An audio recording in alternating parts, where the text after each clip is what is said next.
title. The Last Frequency. Consider the radio. Since its invention, humanity has aimed its ears at the sky like a dog listening for a whistle beyond human range, certain in that deep animal way that something out there is broadcasting. We have built towers, satellites, dishes, the size of football fields, and still the cosmos has returned nothing but static. But perhaps we have been listening on the wrong frequencies. Or perhaps, and this is the possibility that should keep you awake tonight, the right frequency was always available, always transmitting, and all it required was the ears of a child not yet old enough to know that certain things are impossible. A child like Thomas Earl Briggs, age 9, of Millhaven, Ohio, who one autumn Saturday in 1963 built himself a radio. The kit arrived in a flat brown box with a cellophane window through which the components looked like the internal organs of something small and complicated. The box read, Allied Night Kit Transistor Radio, build it yourself, 14 pieces. 2 AA batteries included. Recommended for ages 12 and up. Tommy Briggs was 9. He'd ordered it with 4 months of lawn mowing money, $6.49, plus 35 cents shipping, from the back page of Popular Science, which his father brought home from the barber shop, and which Tommy studied the way other boys studied baseball cards. His father had offered to help him build it. His father offered to help with a lot of things lately in that careful, over-offered way men get when they're trying to compensate for something. Tommy had said no thank you, which was also the way he said most things to his father these days. He spread the parts on the kitchen table on a Saturday morning in October, while his mother slept late, and his father sat with his coffee at the far end of the table, reading the Millhaven Courier with the concentrated attention of a man who needed somewhere to put his eyes. Outside, the maples had gone the color of old rust. The yard smelled of wood smoke and the particular sweetness of leaves going to rot, which Tommy associated with the beginning of school and the end of summer freedom. And every year of his life so far, without exception, he had the instruction manual open beside the parts. He read it the way he read everything, once through fast for the shape of it, then again slowly for the details. He was not a genius.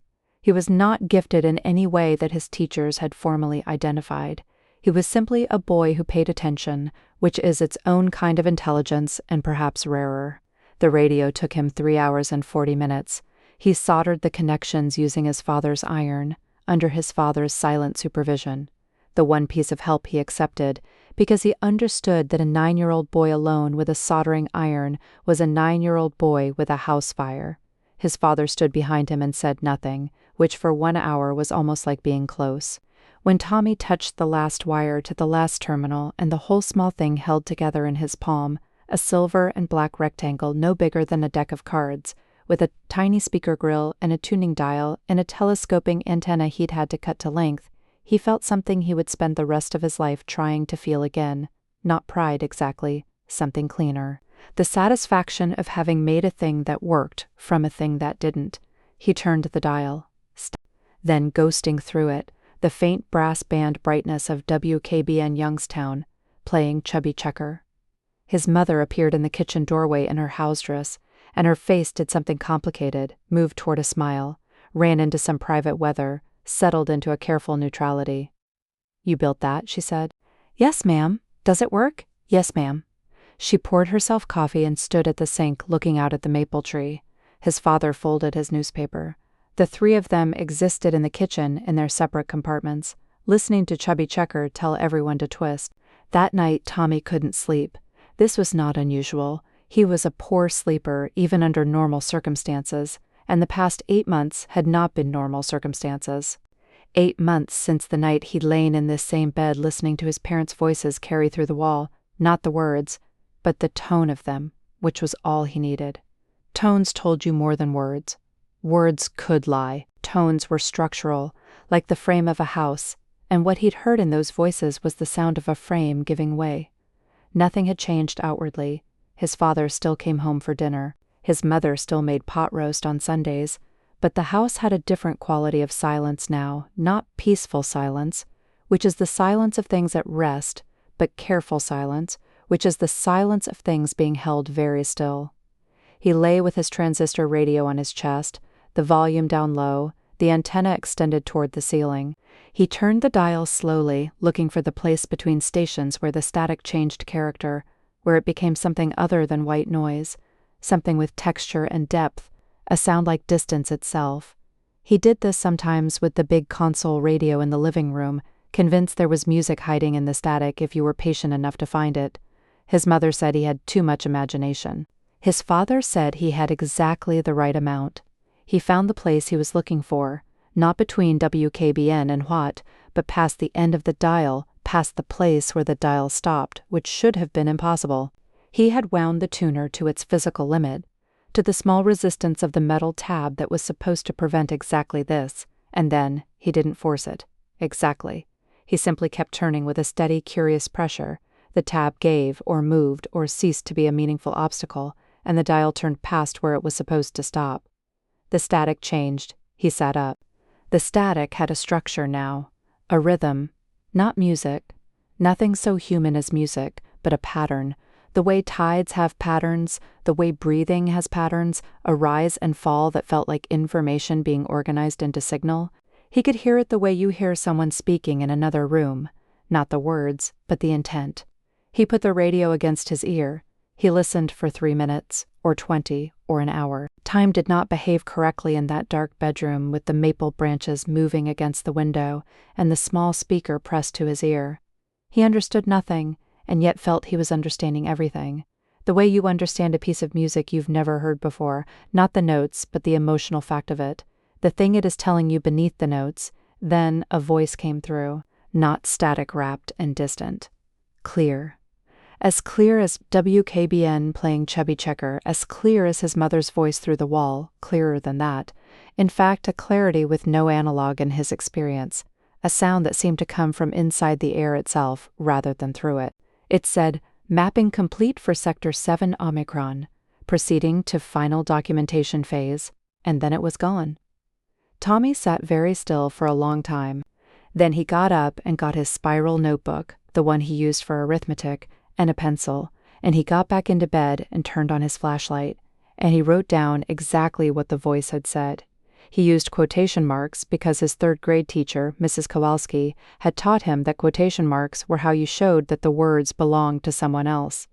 He fell asleep with the radio on his chest and the notebook open beside him and the pencil in his hand. He told no one. This was the most natural decision he ever made. He understood with the clear-eyed social cognition of a child who has survived 8 months of parental tension that there was no version of this story that ended well if he told an adult. They would take the radio, they would explain it away, a fluke, a stray transmission, a misheard something. They would look at him with the particular combination of tenderness and concern that adults deployed when they suspected a child was constructing fantasy to manage reality, and they would be wrong, and he would have no way to prove it. He kept the radio in his room. He was not a sneaky child.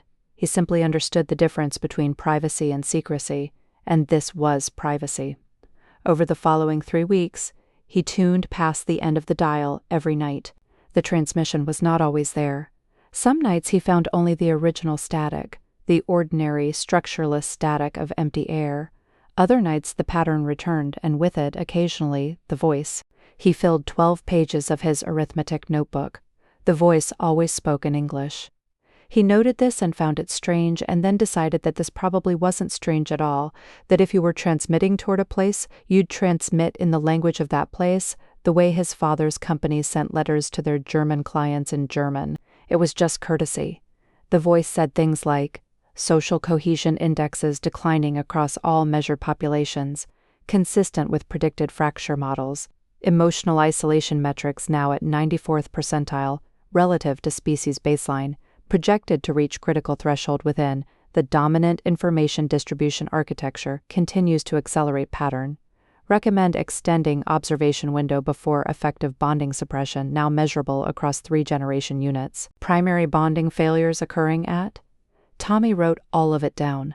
He didn't understand most of it, but he understood some. He was 9, not stupid. Social cohesion meant how well people got along. He'd gotten that from the news, where they talked about it during the civil rights reports. Isolation, he knew effective bonding. He figured for love or something like it.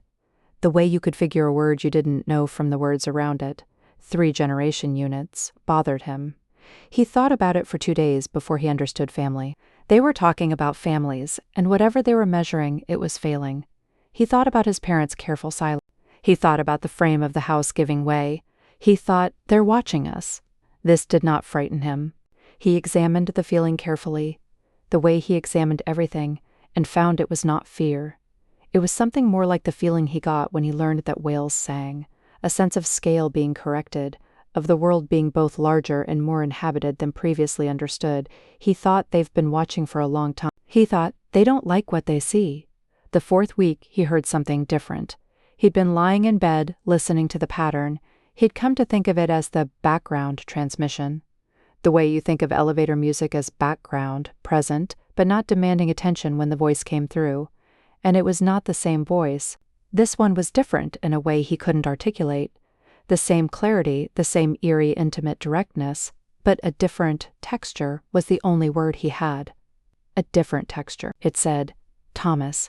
He sat up so fast the radio fell off his chest and clattered to the floor. He grabbed it, put it to his ear, Thomas Briggs. Mill Haven, Ohio, November 9th, 1963. His full name, his town. The date, he said out loud, to his empty room. Yes? A pause that had weight to it. Not dead air, not static, but a pause with presence, the way the air in a room has a different quality before someone speaks. You have been listening for 23 days? Yes, he said again. His voice was steady. He was 9 years old and his voice was steady. Why? He thought about this. Because you were talking, he said. It seemed rude not to listen. Another pause. Then something that might have been the structural equivalent of a consideration, not a sound, but an absence of sound that felt like thought. We did not intend to be audible at this resolution. Your device should not be capable of receiving this frequency. I know, Tommy said. The dial only goes to a certain point. But if you keep turning, yes, we have noted this. The mechanic of it is unlikely. But it happened. Yes, Tommy sat cross-legged on his bed with the radio held in both hands. Through the window, the maple was still, the branches black against the darkness. Are you the ones talking?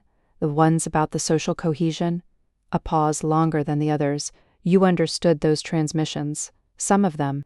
Enough, you are 9 years old, I know how old I am. The transmissions are documentation. We document. We observe.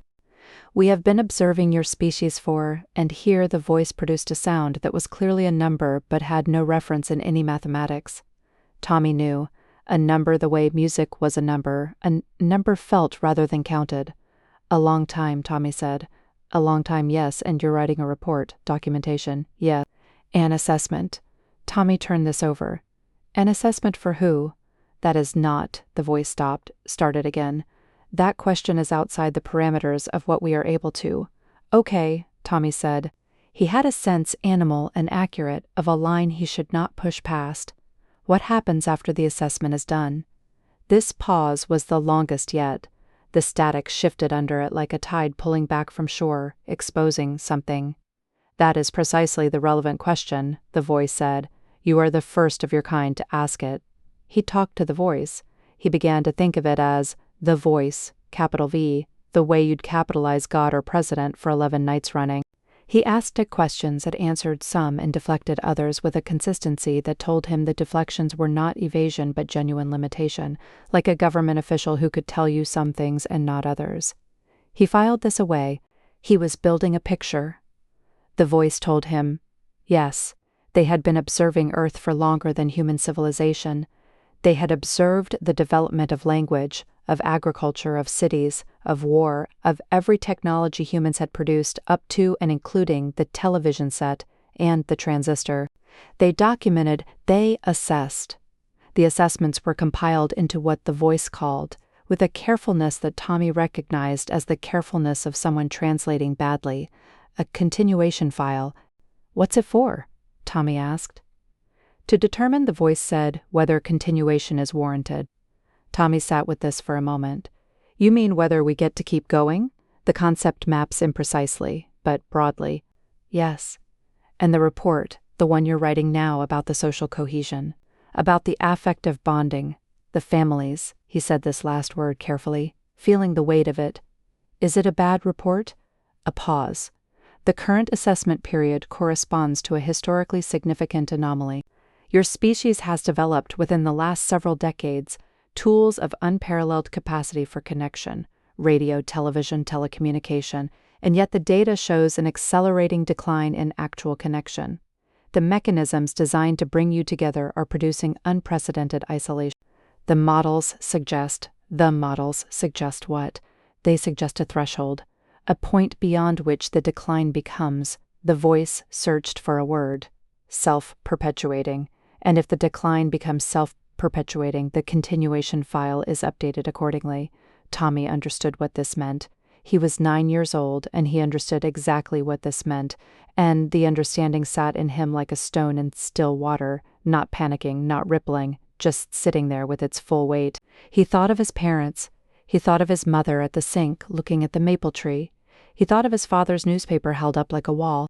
He thought of the three of them in their separate compartments, listening to Chubby Checker tell everyone to twist. He thought of the voice saying, "You are the first of your kind to ask it." "How much time," he said, "before the threshold, before the report is finished?" A very long pause. Then, the documentation phase concludes in 72 hours. The assessment is then compiled and, a sound that translated to transmitted or submitted or delivered, or perhaps all three. 72 hours, Tommy said. 3 days. Yes, he held the radio against his ear and listened to the space behind the voice, that vast, structured, breathing static, and thought.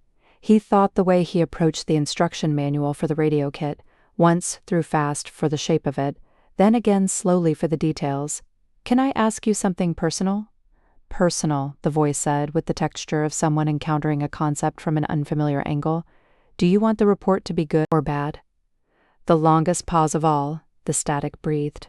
The maple branches moved. "We do not want," the voice said finally.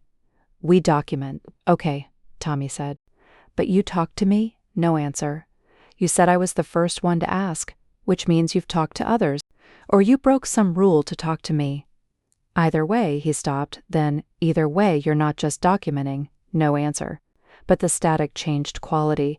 He'd learned to read the static, the way you learn to read faces, and what the static told him was that the voice was still there, listening, and had no answer, and that the absence of answer was itself a kind of answer. "I want to see my report," Tommy said. "The one about us, the one you're going to send. That is not the one about the effective bonding. About families? I want to see what you wrote." "Thomas, show me," he said. And then, because it mattered, please, the last night, the voice showed him. He did not see it with his eyes. The radio produced no image, no light. What happened was more like the voice read it aloud, or more precisely, the voice transmitted it in some way that bypassed the mechanics of language and arrived directly as understanding, the way you sometimes wake from a dream with complete knowledge of what the dream meant, even as the images dissolve. He lay on his back with the radio on his chest and received it. The report was immense. It covered centuries. It was written in the cold, precise language he'd heard in the earlier transmissions. Cohesion metrics, bonding indexes, isolation vectors, and it charted a species that had built, over millennia, the most elaborate and beautiful structures of connection imaginable. Families, communities, ceremonies, art, music, stories, cities. A species defined by its capacity for love, which the voice's language rendered as primary affective bonding, but which Tommy understood perfectly well. And then it charted what was happening now. He felt it like cold water rising. Not because the data was unfamiliar, he could feel this in his house every morning, but because seeing it from outside, seeing it as pattern rather than personal experience, was a different kind of knowing. His parents' careful silence was a data point. His mother's face at the sink was a data point. The newspaper held up like a wall was a data point. And they were not isolated data points. They were part of a curve, a trend, a trajectory that had a direction and a destination. The report concluded, assessment, critical fragmentation threshold probability at 87% within projected time frame, effective bonding degradation, primary causal factor, recommendation. He stopped it there. "Don't tell me the recommendation," he said. A pause. "Why?" "Because if you tell me," he said slowly, working it out as he spoke, "then it's finished and I need it to not be finished yet. The recommendation is already determined, the voice said. Whether I speak it to you changes nothing it changes something for me, Tommy said. Let me ask you something first. Ask. He'd been thinking about this for 3 nights. He'd organized the question carefully. The way you organized an arithmetic problem, not because you were uncertain of the math, but because the organization was how you made sure you were solving the right problem. You said you document, you said you don't want, but you talked to me. And you showed me the report, and you've been, he stopped, started again. You've been answering my questions for 11 nights. That's not documenting. You can document without talking to me. So what is it? Static, breathing, the maple utterly still. The protocol, the voice said with a careful slowness, does not exclude. What is it? Tommy said. Not unkind, just clear. There is, the voice said, and then stopped, and then started again. And Tommy recognized the texture of this as something he'd felt himself, the sensation of saying a true thing you hadn't previously admitted to yourself. There is a provision in the documentation protocol, a provision rarely invoked which allows the documenting party to introduce a single variable, when the outcome would otherwise be deterministic. Tommy processed this. You can change things, he said, if you want to. We can introduce a variable? What kind of variable? Another pause. In your case, the voice said, the variable was you, making the frequency accessible, making the dial turn. Tommy sat completely still. It was not accidental, the voice said, that your device could receive this band, that the tab gave way, that you were the kind of child who would keep turning past where the dial was supposed to stop. You chose me, Tommy said, not a question. We identified a child with a propensity for attention, for listening, who was, a pause, proximate to the fracture pattern in a way that was both specific and representative. He thought of his parents, he thought of the frame giving way. My family, he said. Your family, and through your family, the pattern it represents. The data point that is also a life. What am I supposed to do with it, Tommy said. With the report, with what you showed me. I'm 9. I can't fix any of this. No, the voice said. You cannot fix it. Then why? Because witnessing is not the same as fixing.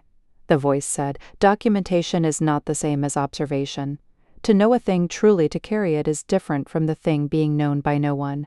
A pause. Your species has always understood this. It is in your stories, your oldest ones. The knowledge does not save the city, but it does not disappear with the city either. Tommy lay in the dark for a long time. The radio was warm against his chest.